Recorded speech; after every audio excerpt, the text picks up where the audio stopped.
Bonjour, je suis avec vous aujourd'hui pour vous parler d'un conte philosophique de Voltaire, L'Ingénu, conte philosophique que Voltaire a publié en 1767. Les dates ne sont pas indifférentes. En effet, Voltaire, qui est né en 1694, décède en 1778. Si vous faites le compte, il publie donc L'Ingénu 11 années avant sa mort, donc plutôt à la fin de sa vie. Cette donnée est assez importante. En effet, Voltaire, comme vous l'avez sans doute entendu au fil de l'année scolaire, est un écrivain engagé du siècle des Lumières.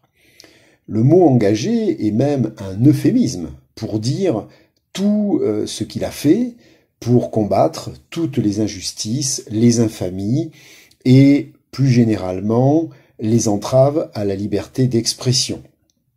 Voltaire est un homme qui a été engagé donc, mais aussi évidemment par voie de conséquence, menacé même de mort, constamment attaqué par les partis religieux.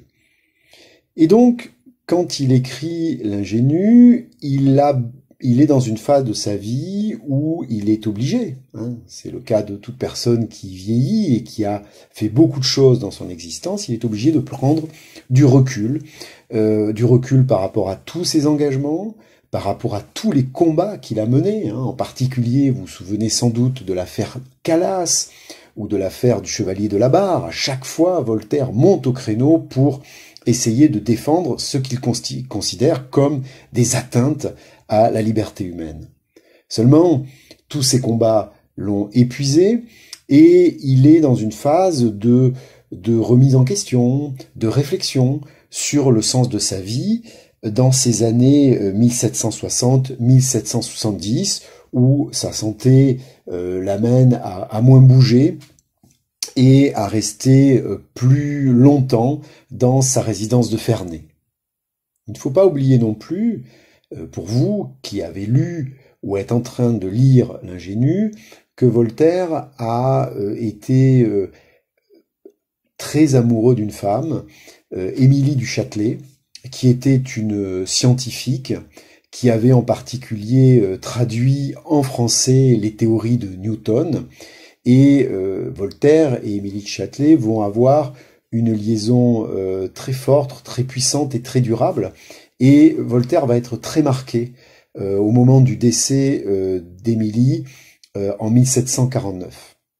Il y a donc dans L'Ingénu à la fois la volonté de raconter une histoire, puisqu'il s'agit d'un conte, mais aussi certainement des éléments autobiographiques plus ou moins visibles pour un lecteur. Reprenons donc tous les éléments qui vont nous permettre de relire ce conte philosophique avec attention et justesse. Partons donc d'une première idée. Qu'est-ce qu'un conte philosophique? Deux mots pour désigner un type de texte. Le mot conte, vous le comprenez aisément. Cela renvoie à une histoire qui va plus ou moins intégrer des éléments, sinon féeriques, au moins invraisemblables. Par exemple, comme on le verra dans celui de Voltaire, il y a des exploits de l'ingénu qui peuvent sembler invraisemblables. Mais on dira donc que c'est un conte, mais qui est aussi philosophique. Ça veut dire que d'une histoire qu'on raconte, l'auteur espère pouvoir tirer une sorte de morale, ou si l'on préfère, une philosophie. En conséquence, il ne s'agit pas d'un petit récit de rien du tout.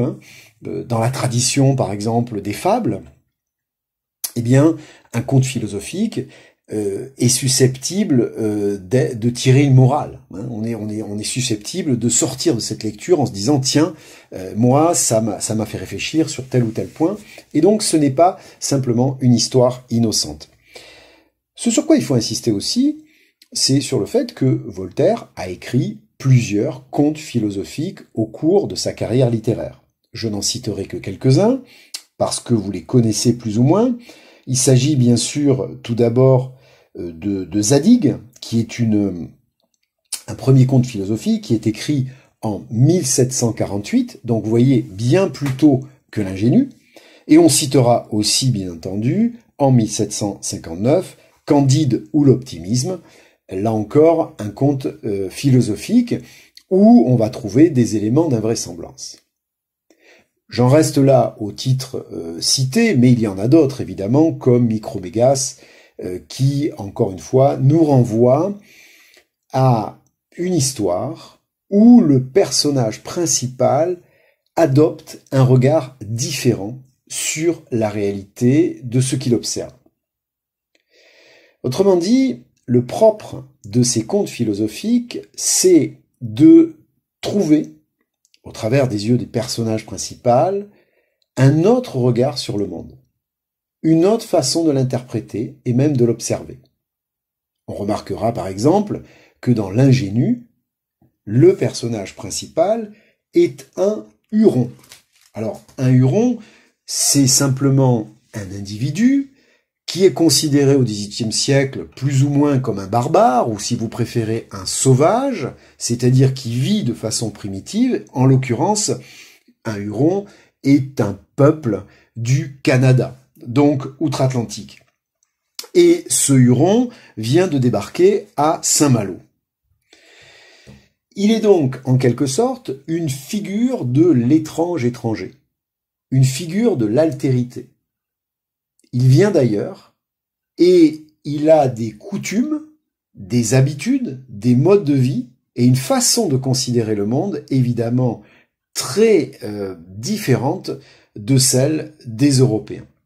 Et c'est ce qui va tout de suite interpeller les personnages qui vont le rencontrer à Saint-Malo. Tout de suite apparaît cette manière de regarder le monde de façon naïve. Alors quand on dit de façon naïve, ça pourrait vouloir dire de façon un peu bébête, mais pas du tout. C'est une approche beaucoup plus naturelle des choses. Vous verrez par exemple que le Huron n'est jamais dans l'hypocrisie. Le Huron n'est jamais dans le cynisme. Il vit les choses de façon sincère, authentique et naturelle. Et ça, Voltaire y tient beaucoup. Parce que, au cours de sa vie, au cours de ses combats philosophiques, il a été obligé de constater que l'hypocrisie, le cynisme, le calcul dans les comportements de ceux en particulier qu'il a combattus sont des armes extrêmement vicieuses et particulièrement efficaces malheureusement dans l'élévation dans la hiérarchie sociale. Autrement dit, ce Huron va être une figure de bonté, de sincérité. Il a quelque part, un côté que Voltaire aimerait encore avoir. Il y a une part de jeunesse dans ce personnage. Il est jeune, il est fort d'ailleurs, puisque il va se faire remarquer en particulier par un exploit, hein, vous le savez. Il va repousser de façon complètement intrépide une tentative anglaise de débarquer en Basse-Bretagne. Donc, c'est un personnage qui a une forme d'héroïsme et qu'il manifeste très rapidement dans le récit de Voltaire. Donc on voit que Voltaire, quand il va nous raconter cette histoire, il va la raconter en prenant fait et cause pour ce personnage en fonction de ses qualités intrinsèques. Je le répète, sa sincérité, son naturel, le fait qu'il soit au contact de la nature et qu'il ne cherche pas à composer avec les gens, il dit ce qu'il pense, y compris quand ce qu'il pense n'est pas en accord avec des coutumes du moment, dans l'endroit où il se trouve. Le problème, c'est que l'ingénu va être confronté à une société qui, elle, est une société de composition. Chacun se compose un personnage pour pouvoir évoluer en société. Et en particulier, il faut bien le dire, les hommes de religion, que l'on pourrait penser au contraire très saints, très authentiques, très sincères, vivant vraiment dans une contrainte monacale, respectant des valeurs et une morale, eh bien ces hommes de religion sont, pour Voltaire au moins, les premiers à se comporter d'une façon ordurière, en particulier avec les femmes. Et nous verrons au cours de cette histoire que le Huron va être victime de cette espèce de hiérarchie religieuse très proche du pouvoir qui n'a de morale que le nom, puisque ce sont des hommes d'église qui se prétendent détenteurs de la morale, mais qui en réalité ont des comportements parfois lubriques vis-à-vis des femmes. Et finalement, cette histoire, eh bien, qui pourrait être totalement romanesque, hein, avec beaucoup d'aventures, beaucoup de batailles, beaucoup d'épreuves, finalement ne va pas du tout être ça. Et c'est ça qu'il faut retenir, il me semble d'abord. L'ingénu n'est pas comme Candide, un texte que vous avez pu voir en classe, une suite d'aventures. C'est pas tout à fait ça. En réalité, l'ingénu, il va à Versailles, il aimerait bien que le roi reconnaisse ce qu'il a fait pour son pays et l'accrédite d'un titre. Hein, c'est quelque chose d'assez logique, sauf qu'en arrivant à Versailles, eh bien, on va tout de suite l'arrêter et le mettre en prison en ne donnant aucun crédit ni à sa parole, ni à ce qu'il a fait. Donc, finalement, c'est pas du tout romanesque, ça, quand on y réfléchit, puisque cette histoire, qui pourrait être une histoire dynamique, pleine de péripéties, eh bien, elle s'arrête, puisque, au bout d'un moment, hein, nous avons ce personnage qui est mis en prison, et qui va se retrouver en prison avec une autre personne, en l'occurrence un janséniste, qui a le tort, à l'époque, de ne pas partager la même religion ou le même courant religieux que le courant dominant, en l'occurrence jésuite. Donc, on a un coup d'arrêt dans l'aventure, si on peut dire. Et vous voyez que quand on parle de conte philosophique, finalement, là, on a une espèce de contradiction, puisque le conte pourrait nous mener à l'idée qu'il y a énormément d'aventures, et non, finalement, ça s'arrête à un moment donné, ou du moins temporairement, et finalement, le récit va donc se déplacer vers un autre personnage, en l'occurrence le personnage de Mademoiselle de Saint-Yves, dont le Huron est tombé amoureux, dont l'ingénu est tombé amoureux, amour évidemment réciproque. Et Mademoiselle de Saint-Yves, qui est tout aussi ingénue que l'ingénu, si j'ose dire, va essayer de tout faire pour libérer le Huron de cet emprisonnement injuste. Et évidemment, elle va commettre l'erreur qu'on pouvait attendre, c'est-à-dire que pour essayer de libérer l'ingénu, eh bien, elle va aller voir des hommes d'église, en particulier des jésuites, et parmi ces jésuites, un certain nombre de personnages peu recommandables, en particulier le puissant monsieur de Saint-Pouange. Mais qu'est-ce qui va se passer? Il va se passer que ces hommes d'église, qui, je le répète, prétendent avoir une vie monacale, et donc de fait aucune relation sexuelle, en particulier avec des femmes, eh bien, Monsieur de Saint-Pouange est un personnage lubrique, comme beaucoup malheureusement, et qui n'a comme objectif que d'assouvir son désir sexuel pour cette jeune femme. Donc,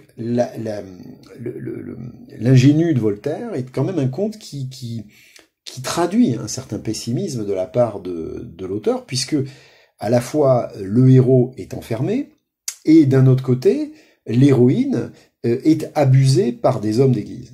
Et cette tristesse, elle est quand même présente, parce que certes, à la fin, si j'ose dire, hein, tout pourrait aller bien dans le meilleur des mondes possibles, puisque Mademoiselle de Saint-Yves et l'ingénu vont se retrouver. Malheureusement, il faut bien le dire, Mademoiselle de Saint-Yves a été violée, elle se sent dégradée, et l'histoire finit de façon assez triste, puisqu'elle va en quelque sorte mourir de honte et de chagrin, en dépit du fait qu'elle a retrouvé celui qu'elle aime. Elle se sent honteuse vis-à-vis de lui. Donc, vous voyez que ce qui est important de comprendre dans cette histoire, c'est que nous sommes dans un conte philosophique, mais on n'est pas dans un conte philosophique joyeux. On est dans un conte philosophique où il y a des moments plus humoristiques, notamment par la façon dont l'ingénu réagit. Par exemple, il y a une scène qui est tout à fait intéressante au moment où on va envisager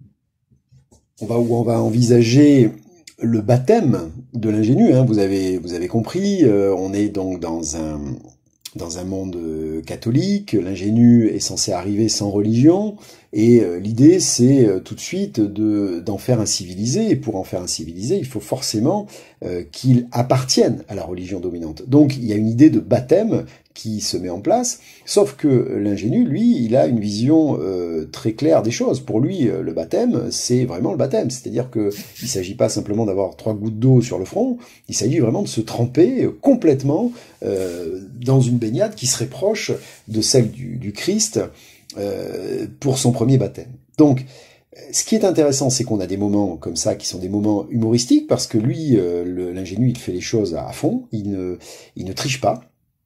Mais je le répète, ce qui est frappant, c'est que ces moments humoristiques, de même que tous les moments d'aventure, en particulier les exploits de l'ingénu face aux Anglais, ne sont pas dominants.